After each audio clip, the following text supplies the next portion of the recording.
A shopkeeper buys an article from wholesaler for ₹20,000।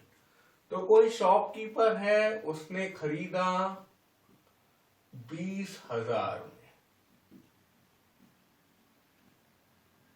कोई भी article होगा, क्या नाम है पता नहीं।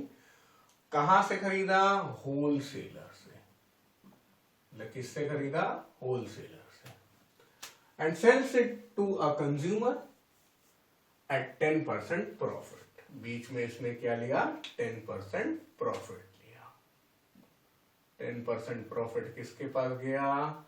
शॉपकीपर के पास गया। GST is 12%। Find the tax liability of the shopkeeper.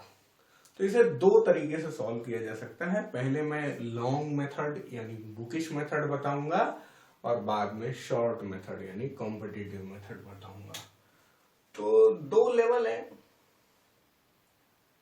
एक तो इनपुट और दूसरा आउटपुट। इनपुट जीएसटी,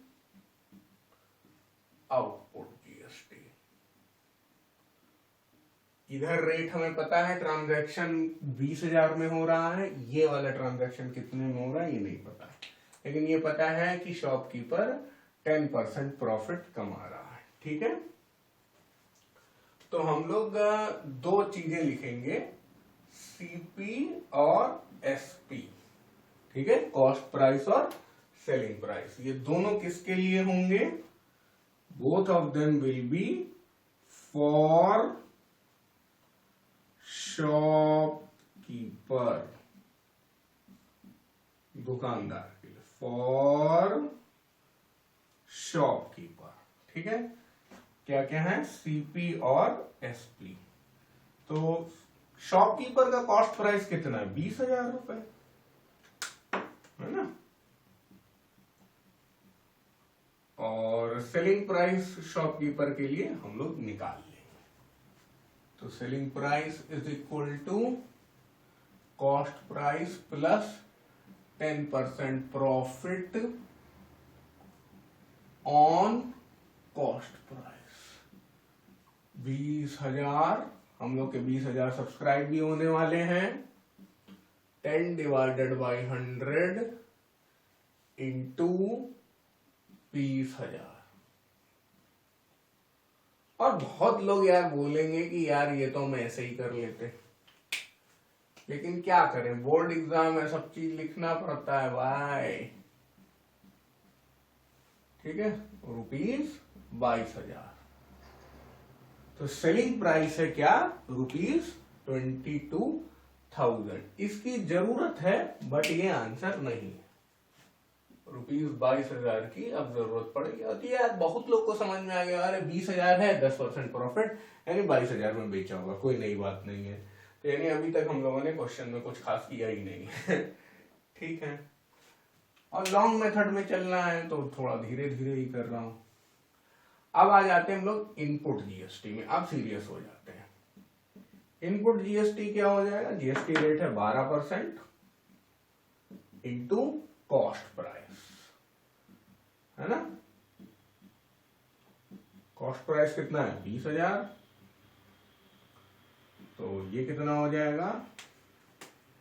100, 2 जीरो खा लेगा, ₹24,000। ठीक है, मर्जी है तो आउटपुट जीएसटी भी यही निकाल लो, निकल आएगा 12/100 इंटू सेलिंग प्राइस, 12/100 इंटू 22,000। ठीक है, तो कर लो। 12 दूनी 24, कैरी 2, 12 दूनी 24, 2 26, ₹26,40। ठीक है, तो इनपुट जीएसटी ये आया, आउटपुट जीएसटी ये आया। शॉपकीपर क्या देता है? Output GST minus input GST. Shopkeeper की लाइबिलिटी इतनी ही होती है। Tax liability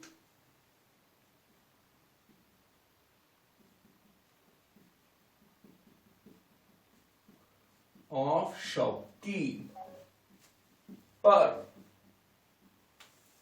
is equal to output GST minus input GST. ठीक है, 2640 माइनस 2400, 40 और 26 में से 24 गया 2, तो ₹240। ये हो गया हम लोगों का फाइनल आंसर। ये तो था long and slow and boring method. ठीक है, अब हम लोग करेंगे short and fast and interesting method, है ना।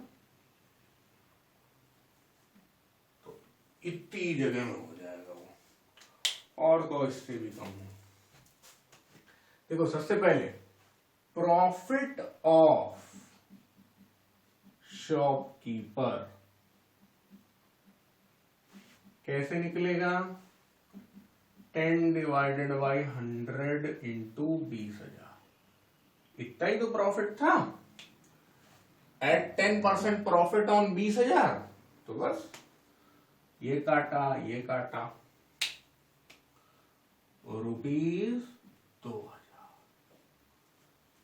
और यार, जो वो प्रॉफिट कमा रहा है 2,000, उसी पे ना जीएसटी देगा, जो उसकी अपनी कमाई है उसी पे जीएसटी देगा।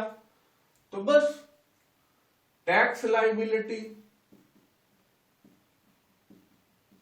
Is equal to 12% of profit. ये हो गया कितना? 12 यहां दिया हुआ है ना, तो बस 12 डिवाइडेड बाई 100 इंटू 2,000। कितना आ गया? ₹240। बस ये था फास्ट मेथड, जो एग्जाम में ये भी अलाउड है। अब इतना भी लिखाएंगे तो भी चल जाएगा। अब जो एग्जाम में नहीं अलाउड है वो मैं बताता हूं, वो इससे भी तेज है भाई। 2% दिए, 10% और 12%। बस क्या करो, 10/100 12/100 गुणा 20,000। ले भैया, एक ही बार में पेल लिया पूरा। लो, ₹240। 3 तरीके से बता दिया मैंने। ये जो मेथड है ये आपके एग्जाम में अलाउड नहीं है, लेकिन ये मेथड आप ऑब्जेक्टिव एग्जाम में यूज कर सकते हैं, गवर्नमेंट एग्जाम में यूज कर सकते हैं। जहां पे भी आपको 4 ऑप्शन वाले क्वेश्चन होंगे तो आप सीधे इसको लगा सकते हैं। अगर कभी ओलंपियाड में, वैसे ओलंपियाड सारे सीबीएसई बेस्ड होते हैं, लेकिन मान लो कभी ओलंपियाड में जीएसटी आ गया तो हम लोग इस मेथड को लगा सकते हैं। This question is done now. मेरा रिकमेंडेशन ये है कि बोर्ड एग्जाम में आप ये लगा के आइए, स्कूल में आप ये लगा के आइए, और 4 ऑप्शन के एग्जाम में ये लगा के आइए। So this question is done.